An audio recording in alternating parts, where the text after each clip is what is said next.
ತೆನೆ ಬಿಟ್ಟು ಕಮಲವನ್ನ ಹಿಡಿಯಲ್ಲ ವದಂತಿಗಳಿಗೆ ತೆರೆ ಎಳೆದಂತಹ ಮಾಗಡಿ ಮಂಜುನಾಥ್ ಜೆಡಿಎಸ್ ಮಾಜಿ ಶಾಸಕ ಬೆಳ್ಳಂಬೆಳಗ್ಗೆ ಎಲ್ಲ ಸಂಘ ಪರಿವಾರವಾಗಿದ್ದಂತಹ ಮಂಜುನಾಥ್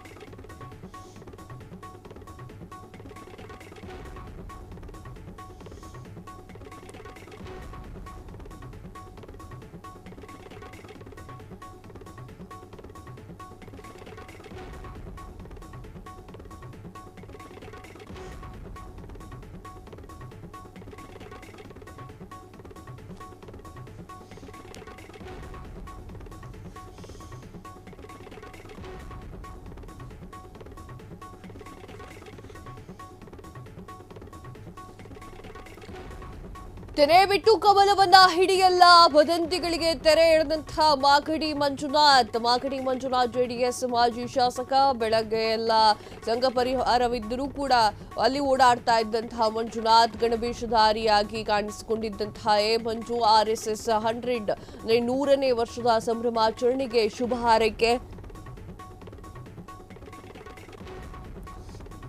ಇದರಿಂದ ಮಾಗಡಿ ರಾಜಕೀಯದಲ್ಲಿ ಭಾರಿ ಸಂಚಲನ. ಮಂಜುನಾಥ್ ಬಿಜೆಪಿಯನ್ನ ಸೇರಬಹುದು ಎನ್ನುವಂತಹ ಚರ್ಚೆ. ಆದರೆ ಕೆಲವೇ ಹೊತ್ತಿನಲ್ಲಿ ವದಂತಿಗಳಿಗೆ ತೆರೆ ಎಳೆದಿರುವಂತಹ ಮಂಜುನಾಥ್ ಬೇಡದಿಯ ಭೂಸ್ವಾಧೀನ ವಿರುದ್ಧ ರಣಕಹಳೆಯನ್ನ ಊದಿದಂತಹ ಮಂಜುನಾಥ್ ನಿಖಿಲ್ ಕುಮಾರಸ್ವಾಮಿ ಸುದ್ದಿಗೋಷ್ಠಿಯಲ್ಲಿ ಕಾಣಿಸಿಕೊಂಡಿರುವಂತಹ ದಳದ ಸೇನಾನ್. ಎಸ್ ವೀಕ್ಷಕರೇ, ಏನಾಗಿತ್ತು ಅನ್ನೋದ್ರ ಬಗ್ಗೆ ಕಂಪ್ಲೀಟ್ ಡೀಟೇಲ್ ಅನ್ನ ನೋಡ್ತಾ ಹೋಗೋಣ. ಮಂಜು ಅವರು ದಳವನ್ನ ಬಿಟ್ಟು ಕಮಲವನ್ನ ಹಿಡಿತಾರೆ ಅನ್ನುವಂತಹದ್ದು ಸಾಕಷ್ಟು ಚರ್ಚೆ ಆಗ್ತಾ ಇತ್ತು. ಮಂಜು ಅವರ ನಡೆ ನುಡಿಯೆಲ್ಲ ನೋಡಿ JDS ಅನ್ನ ಬಿಡ್ತಾ ಇದ್ದಾರೆ ಮಂಜು, ಬಿಜೆಪಿಗೆ ಸೇರ್ಪಡೆ ಆಗ್ತಾ ಇದ್ದಾರೆ ಎನ್ನುವಂತಹ ಮಾತು ಕೇಳಿ ಬರ್ತಾ ಇತ್ತು. ಇನ್ನು ಬಿಜೆಪಿಯ ವಿಚಾರಕ್ಕೆ ಬರುವುದಾದ್ರೆ ಯಾವುದೇ ರೀತಿಯ ಪ್ರತಿಕ್ರಿಯೆಯನ್ನ ಕೂಡ ಬಿಜೆಪಿಯವರು ಕೊಟ್ಟಿರಲಿಲ್ಲ. ಮಂಜು ಅವರು ಬರ್ತಾರೋ ಇಲ್ವೋ ಎನ್ನುವಂಥದ್ದನ್ನ. ಮಂಜು ಸಾಕಷ್ಟು ವರ್ಷಗಳಿಂದ JDS ನ ಜೊತೆಗೆದ್ದವರು, JDS ನ ಜೊತೆಗೆ ನಿಂತವರು. ಯಾವುದೇ ಒಂದು ವಿಚಾರವಾದ್ರೂ ಕೂಡ JDS ನಲ್ಲಿ ಪ್ರಮುಖವಾಗಿ ಕಾಣಿಸಿಕೊಳ್ತಾ ಇದ್ದದ್ದು ಮಂಜು ಅವರಾಗಿತ್ತು. ಮಂಜು ಅವರು JDS ಬಿಟ್ಟು ಬಿಜೆಪಿಗೆ ಬರ್ತಾರಾ ಅನ್ನುವಂತಹ ಪ್ರಶ್ನೆ ಇದೆಯಲ್ಲ, ಇದು ಒಂದು ಮಟ್ಟಿಗೆ ಗೊಂದಲವನ್ನ ಸೃಷ್ಟಿ ಮಾಡಿತ್ತು.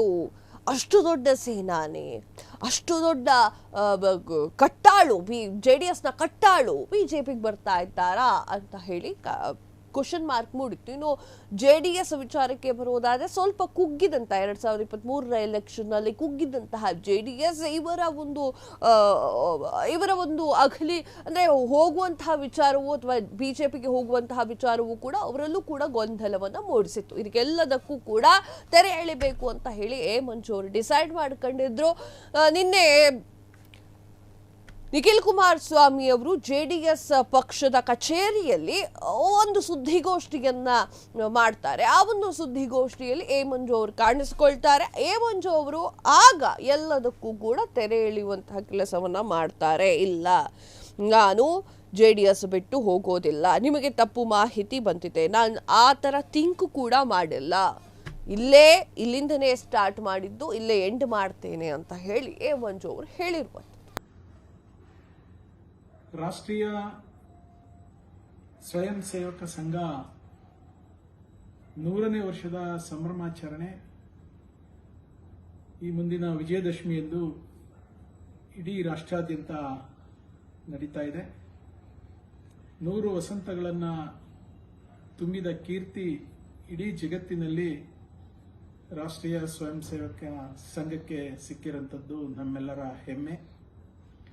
ಈ 100 ವಸಂತಗಳನ್ನು ಪೂರೈಸಿ ಏನು ವಿಜಯದಶಮಿ ಎಂದು ಇಡೀ ಭಾರತಾದ್ಯಂತ ನಾವು ಈ ಸಂಭ್ರಮಾಚರಣೆಯನ್ನು ಆಚರಿಸುವಂತಹ ಈ ಶುಭ ಸಂದರ್ಭದಲ್ಲಿ ನಮ್ಮ ಜಿಲ್ಲೆಯ ಪ್ರಮುಖರು, ನಮ್ಮ ಜಿಲ್ಲೆಯ ಕಾರ್ಯಕರ್ತರು ರಾಷ್ಟ್ರೀಯ ಸ್ವಯಂ ಸೇವಕ ಸಂಘದ ಗಣವೇಶವನ್ನು ಧರಿಸುವುದರ ಮೂಲಕ ನಮ್ಮ ಭಾರತ ದೇಶದ ಹೆಮ್ಮೆಯನ್ನ, ಕೀರ್ತಿಯನ್ನ ಹೆಚ್ಚಿಸುವಂತ ಕೆಲಸ ನಾವೆಲ್ಲ ಹಿಂದೂಗಳಾಗಿ ಮಾಡಬೇಕು ಅನ್ನೋದು ನಮ್ಮೆಲ್ಲರ ಆಸೆ. ಆ ಹಿನ್ನೆಲೆಯಲ್ಲಿ ಇವತ್ತು ನಾನು ಕೂಡ ಗಣವೇಶಧಾರಿಯಾಗಿ ಹೆಮ್ಮೆಯಿಂದ, ಸಂತೋಷದಿಂದ ಈ ಕಾರ್ಯಕ್ರಮದಲ್ಲಿ ಭಾಗವಹಿಸ್ತಾ ಇರತಕ್ಕಂಥದ್ದು ನನ್ನ ಭಾಗ್ಯ ಅಂತೇಳಿ ನಾನು ಭಾವಿಸಿದ್ದೇನೆ. ಏನು ವಿಜಯದಶಮಿ 2ನೇ ತಾರೀಕಿನಂದು ಬಿಡದಿನಲ್ಲಿ ನಡೀತಾ ಇರತಕ್ಕಂಥ ಈ ಒಂದು ಕಾರ್ಯಕ್ರಮದಲ್ಲಿ ನಾನು ಅಧ್ಯಕ್ಷತೆ ವಹಿಸಿರ್ತಕ್ಕಂಥದ್ದು ನನ್ನ ಪಾಲಿನ ಸೌಭಾಗ್ಯ ಅಂತೇಳಿ ನಾನೆಲ್ಲ ಭಾವಿಸಿ, ನನ್ನೆಲ್ಲ ಮುಖಂಡರುಗಳು, ನಮ್ಮೆಲ್ಲ ಕಾರ್ಯಕರ್ತರು ಸ್ವಯಂ ನೀವೇ ಗಣವೇಶವನ್ನ ಖರೀದಿ ಮಾಡಿ ಗಣವೇಶಧಾರಿಗಳಾಗಿ ತಮ್ಮ ಈ ಹಿಂದುತ್ವವನ್ನ ಎತ್ತಿ ಹಿಡಿಬೇಕು, ರಾಷ್ಟ್ರ ಪ್ರೇಮವನ್ನ ಎತ್ತಿಡಿಬೇಕು, ದೇಶ ಪ್ರೇಮಿಗಳಾಗಿ ತಾವೆಲ್ಲರೂ ಈ ಕಾರ್ಯಕ್ರಮದಲ್ಲಿ ಭಾಗವಹಿಸಬೇಕು ಅಂತೇಳಿ ತಮ್ಮೆಲ್ಲರಿಗೂ ಕೈ ಮುಗಿದು ವಿನಂತಿ ಮಾಡ್ತೇನೆ. ಕ್ಷಣ ಕ್ಷಣದ ಸುದ್ದಿಗಳಿಗಾಗಿ ಫ್ರೀಡಂ ಟಿವಿ ಸಬ್ಸ್ಕ್ರೈಬ್ ಮಾಡಿ, ಲೈಕ್ ಮಾಡಿ ಹಾಗೂ ಫಾಲೋ ಮಾಡಿ. ಹೊಸ ಸುದ್ದಿಗಳ ನೋಟಿಫಿಕೇಶನ್ಗಾಗಿ ಬೆಲ್ ಐಕಾನ್ ಮೇಲೆ ಕ್ಲಿಕ್ ಮಾಡಿ.